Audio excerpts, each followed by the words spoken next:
چرا نباید پیش هر آدمی درد و دل کنی؟ این داستان بهت دلیلشو نشون میده. بعد از یه روز طولانی شخم زدن زمین، گاو برگشت به طویله و دراز کشید که استراحت کنه. گربه هم اونجا داشت میپلکید. گاو به گربه گفت: امروز خیلی خسته شدم. فردا فقط میخوام استراحت کنم. گربه رفت و به سگ گفت: رئیس خیلی داره به گاو فشار میاره. اینقدر ازش کار کشیده که دیگه دلش نمیخواد کار کنه. کمی بعد وقتی سگ گوسفند رو دید بهش گفت: گاو شاید فردا کار رو ول کنه چون خسته است.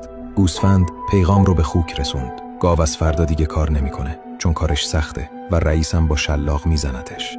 عصر همون روز وقتی خدمتکار رئیس داشت به خوک غذا میداد، خوک بهش گفت: گاو فردا میخواد ول کنه و بره. بقیه رئیسا خیلی بهترن. نه شلاق میزنن، نه حیواناتشون رو گرسنه میذارن. خدمتکار هم سری رفت به رئیس خبر داد که گاو قصد داره سرکشی کنه و با بقیه حیوونا بذارن و برن. رئیس که اینو شنید تصمیم گرفت گاو رو بکشه که دردسرساز نشه. گاو کشته شد، ولی نه کار بدی کرده بود و نه حرف بیجایی زده بود. پس چرا قربانی شد؟ چون حرفش بارها بد فهمیده شد و دست به دست چرخید تا رسید به گوش رئیس.